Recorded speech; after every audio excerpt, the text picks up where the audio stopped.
Disclaimer, इस video में आपको एपिसोड के अतिरिक्त फ़नी मोमेंट्स देखने को मिलेंगे, तो ऐसा ना कहे कि वीडियो में कुछ प्रॉब्लम है या एक्सप्लेनेशन गलत है। और वीडियोस में यूज़ किए गए फ़नी मोमेंट्स काल्पनिक है और इसमें यूज़ किए गए clips, fighting scenes totally fair use करके यूज़ किए गए हैं। So no copyright please. Strike को तो दूर ही रखना। वीडियो स्टार्ट करते हैं। तो हेलो दोस्तों, वेलकम टू क्रिटिक्स एनीमे। जैसे कि आपको पता है कि हर कोई एनीमे यूट्यूबर मतलब एनीट्यूबर अपना बैकअप चैनल बना रहा है और हमने भी हमारा बैकअप चैनल बना लिया है बहुत स्टार्टिंग से। जैसे कि मुझे नकली ओटाकू मतलब अपने बी ओटाकू की न्यूज़ मिली थी, उनके चैनल कभी भी बंद हो सकता है, मतलब समझ लो उनका चैनल अभी बंद ही हो गया। तो वैसे हमारे चैनल पे ना हो, इसीलिए मैं ये चाहता हूँ कि आप हमारे बैकअप चैनल को सब्सक्राइब कर दीजिए। पता है ऐसा नहीं हो सकता, पर गाइज हम बोरुटो की एक्सप्लेनेशन कर रहे हैं और ये एक ऑनगोइंग एनीमे है जिसके कारण स्ट्राइक आ सकती है। इसलिए मैं कह रहा हूँ कि जल्दी से चैनल को सब्सक्राइब कीजिए। लिंक डिस्क्रिप्शन में दी गई है। अगर चैनल को कुछ हो जाता है तो मैं आपको सीधा वहाँ पर ही मिलूँगा। तो ठीक है, चलिए लेट्स स्टार्ट द वीडियो। हाँ, आपको एनीमे सीन्स चाहिए थे ना, मतलब आप बोल रहे थे फाइटिंग सीन्स नहीं डालते, वैसे नहीं डालते। तो इस एपिसोड में ना गाइज मतलब भर भर के फाइटिंग सीन्स है और भर भर के मैंने क्लिप्स डाली है कुछ। अब देखते हैं वीडियो कॉपीराइट होती है या नहीं। अगर नहीं हुई तो आपके लिए अच्छा है, अगर हो गई तो मेरे लिए बुरा है, मुझे फिर से एपिसोड बनाना पड़ेगा। So let's see. अगर आपको वीडियो पसंद आई ना तो कमेंट करके बताना कि फाइटिंग सीन्स कैसे लगे। Okay, now enjoy the video. Scene में हम देखते हैं कि बोरुटो और बाकी सबको पकड़ लिया जाता है और उनके हाथ को रस्सियाँ बांधी होती है और उन्हें स्टोन विलेज में ले जाया जाता है। बोरुटो ओनोकी से पूछता है, ओनो क्या हमारे साथ क्या करने वाले हो? तो ओनोकी कहते हैं कि हम तुम्हें एक जगह पर लेके जाएंगे क्योंकि तुम हमारे काम में टांग अड़ाओगे। तो बोरुटो कहता है ऐसा क्यों कर रहे हो, आप तो पीस के लिए कर रहे थे ना? तो वो कहते हैं हाँ, पीस के लिए कर रहा हो। और फिर किरारा कहती है हमें तुम्हारे जैसे लोग बीच में आने के लिए पसंद नहीं, इसलिए तुम शांत बैठो बच्चों। तो बोरुटो को गुस्सा आता है। जब वो विलेज के अंदर जाते हैं तो वो देखते हैं कि विलेज में एक भी आदमी नहीं है। ओनोकी डर जाते हैं और कहते हैं कि यह सारे लोग कहाँ पर गए हैं।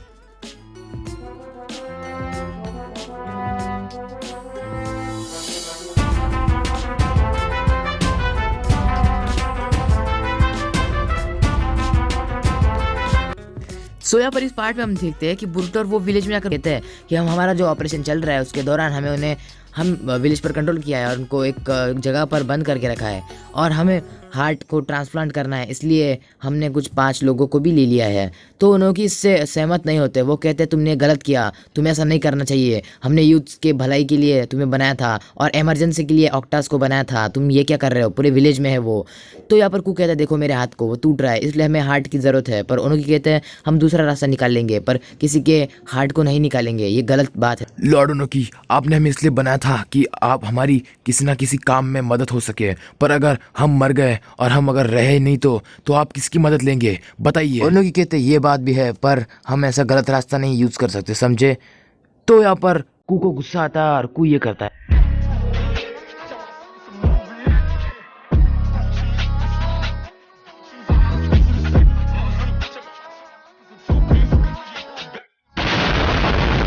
बोरुटो कहता है कि तुमने ये बहुत गलत किया, तुमने ऐसा नहीं करना चाहिए था।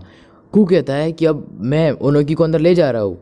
फिर ये कह देखकर हाकात्सुची कहता है कि ओनोकी रुक जाइए। आगे हम देखते हैं कि कोकुयो कू के सामने आता है। कोकुयो कहता है कि इन्हें ठिकाने लगा दूँ? तो कू कहता है हाँ। बोरुटो कहता है कि ये मत करो, तुमने बहुत गलत किया है, तुम पछताओगे। फिर हम देखते हैं कोकुयो और किरारा उन्हें मारने वाले होते हैं। तभी ऑक्टा के सामने से एक पेपर बम लगाया हुआ कुनाई आता है और वहाँ पर लगता है और वो फट जाता है।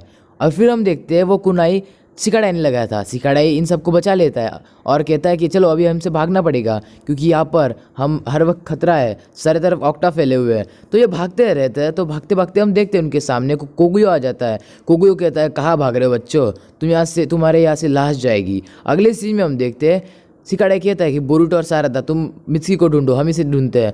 अगले सीन में हम देखते हैं कि जो आकुन होता है वो देखता है कि उसके मास्टर को मतलब इनोजिन को किसी ने मार के भगाया था, इसलिए वो भी इनोजिन को ढूंढने के लिए आगे बढ़ता है। अगले सीन में हम देखते हैं कि बोरुटो और सारादा मित्सुकी को ढूंढने जाते हैं। उनके पीछे किरारा आती है और कहती है कि रुक जाओ। और फिर सारादा कहती है मैं मेरे शारिंगन का यूज़ करूँगी, पर वो उसका यूज़ ही नहीं करती, सिर्फ पता नहीं ऐसे लाल लाइट जैसे ऑन करके रखती है बस। अगले सीन में हम देखते हैं कि सारादा कहती है कि वो कहाँ चली गई और बोरुटो कहता है हाँ वो झट से गायब हो गई, पता नहीं कहाँ पर है। सो इन द नेक्स्ट सीन हमें ये दिखाया जाता है कि इनोजीन अपने पंछी पर बैठकर उड़ रहा होता है। तो कोगुयो उसे देखता है और कोगुयो उसके ऊपर आता है और अपना रॉड फेंकता है, जिस रॉड को लगकर इनोजीन नीचे गिरने लगता है। नीचे सिकाड़ाई भी होता है जिसको भी वो रॉड लगता है और वो ज़मीन के नीचे अंदर चला जाता है। वहाँ पर कोगुयो नीचे उतरता है और कोगुयो कहता है कि बस तुम हार गए। सिकाड़ाई कहता है कि हमें टीम वर्क करना होगा, उसके सिवाय हमें जीत नहीं मिलेगी, इसको हराने के लिए हमें कुछ ना कुछ करना होगा। वैसे ये बहुत पावरफुल तो है पर हम इसे हरा सकते हैं। तो वो कोगुयो का ध्यान भटकाने के लिए वो कोगुयो से लड़ता है और इनोजीन और चोचो से कहता है कि तुम भाग लो और बाद में आना जब मैं कहूँगा। तो फिर हम देखते हैं कि वो कोगुयो से अकेले लड़ता है। इसी दौरान चोचो और इनोजीन वहाँ से भाग लेते हैं और ये कोगुयो देख लेता है। अगले सीन में हम देखते हैं कि मित्सुकी वहाँ पर जहाँ पर हार्ट ट्रांसप्लांट होने वाला होता है वहाँ पर खड़ा होता है। सेकिए कहता है कि हार्ट ट्रांसप्लांट की तैयारी शुरू करो, हार्ट ट्रांसप्लांट जल्दी होना चाहिए। उसके बाद हम देखते हैं उन्होंने कुछ लोग लाए होते हैं, वो उनकी विलेज के होते हैं और उनका हार्ट इन सब के अंदर डालने वाला होता है। ये साइंटिस्ट कहता है कि मैं रेडी हूँ, अब बस तुम्हारी बारी है। सेकिए कहता है जब मेरे पास हार्ट आएगा तो मैं इंसानों की सारी चीज़ें करूँगा। और अगले सीन में हम देखते हैं कि यहाँ पर सारे विलेजर्स को छुपा कर रखा होता है। उनमें से एक जनरल कहता है कि तुम्हें दूसरे विलेज से कोई जानकारी मिली? तो उसके साइड का जो शिनोबी होता है वो कहता है नहीं, अभी तक कुछ नहीं मिला। तो जनरल कहते हैं कि अब यहाँ से हम कुछ कर भी नहीं सकते हैं। अगले सीन में हमें दिखाया जाता है कि सिकाड़े बहुत थक चुका है उससे लड़ते लड़ते और वो पीछे देखता है तो उसके पीछे कोगुयो होता है। सो अब यहाँ पर लाइट्स ऑन है जिसके कारण जो हमारा सिकाड़ाई है वो शैडो पैसेंज जुत्सु कर सकता है, पर कोगुयो को ये पता होता है, इसलिए कोगुयो वहाँ पर जितनी भी लाइट्स होती है वो सारी फोड़ देता है और अब कहता है कि अब तुम्हारा वो जुत्सु नहीं कर सकते। पर हम देखते हैं कि इनोजीन के कुछ पक्षी एक लाइट्स पर बैठे होते हैं जिसके कारण वहाँ पर अंधेरा होता है और जब वो वहाँ से उड़ जाते हैं तो फिर से उजाला हो जाता है और फिर सिकाड़ाई अपना शैडो पैसेंज जुत्सु करता है। उसके साइड में इनोजीन वापस से आ जाता है और वो जो कोगुयो होता है उसको अपने हाथ हिलाते नहीं आते। फिर तभी हम देखते हैं कि कोगुयो कहता है ये क्या कर दिया, मुझे हिलते भी नहीं आ रहा। तो पीछे से चोचो आती है और कहती है कि पार्शियल एक्सपांशन जुत्सु, ये जुत्सु वो उसके मुंह पर देती है और देने के बाद वो सीधा एक बड़े से स्टोन के ऊपर जाकर लग जाता है। अगले सीन में हम देखते हैं इन तीनों को लगता है कि वो भी मर गया होगा पर वो नहीं मरता। सो हम देखते हैं कि सिकाड़ाई, इनोजीन और चोचो प्लान बना रहे थे कि उसको कैसे हराए। है सिकाड़ाई कहता है कि इनोजीन तुम अपने फैमिली का माइंड ट्रांसफर यूज़ कर सकते हो, जुत्सु यूज़ कर सकते हो। इनोजीन कहता है मुझे नहीं आता, पर वो उसे फोर्स करने के लिए। नेक्स्ट सीन में हम देखते हैं धुआं हटता है, तभी सिकाड़ाई उसको शैडो पैसेंज जुत्सु देता है, पर शैडो पैसेंज जुत्सु से बचकर कोगुयो सिकाड़ा की तरफ बढ़ता है। पर हम देखते हैं कि सिकाड़ा आंखें बंद करता है और कोगुयो कहता है ये क्या हो रहा है, मुझे हिलते क्यों नहीं आ रहा। और कोगुयो के अंदर इनोजीन घुस जाता है। इनोजीन कहता है जल्दी से मुझे मारो, मैं ज़्यादा देर तक कंट्रोल नहीं कर पा रहा। सो जब तक इनोजीन ने उसे कंट्रोल किया होता है, चोचो मौका देखकर अपने रोलिंग जुत्सु का इस्तेमाल करती है और कोगुयो के ऊपर जाने की कोशिश करती है, पर नहीं करने दूंगा। इनोजीन कहता है मैं थक चुका हूँ। तो हम देखते हैं कोगुयो इनोजीन के ऊपर जाता है और कहता है अगर मैं इसे मार दूँ तो ये वो खतरनाक वाला जुत्सु नहीं कर पाएगा। तो इनोजीन कहता है नहीं, मैं वो माइंड ट्रांसफर वाला जुत्सु वापस करूँगा। और फिर हम देखते हैं कि कोगुयो अपने रॉड को उसके सिर पर मारने वाला होता है, तो अचानक से कोगुयो के सिर के ऊपर कोई चिपक जाता है और वो होता है आकुन। सो इनोजीन देखता है और कहता है आकुन तुम यहाँ पर क्या कर रहे हो, तुम्हें यहाँ पर नहीं होना चाहिए। पर वो आकुन उस कोगुयो का ध्यान भटकाता है और कोगुयो को कुछ दिख रहा नहीं होता है। तो सिकाड़ा कहता है मौका देख लो और जल्दी से मौके पे चौका मार लो। तो हम देखते हैं कि जो चोचो होती है वो आगे अपने रोलिंग जुत्सु करती है, पर उसी दौरान बेचारे आकुन मर जाता है, जैसे उसका मांस टूट जाता है।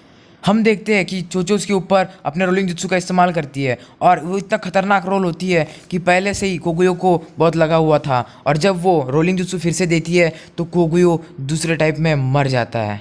दूसरे टाइप में मरने के बाद हम देखते हैं सिकाड़ा उसको देखता रहता है, कहता है मर गया साला। अगले सीन में हम देखते हैं कि आकुन भी मर रहा होता है, पर इनोजीन कहता है कि आकुन तुम यहाँ पर क्यों आए, मैंने तुमसे कहा था कि गुफा में ही रहना, पर तुम यहाँ पर क्यों आए। और वो रोना शुरू कर देता है।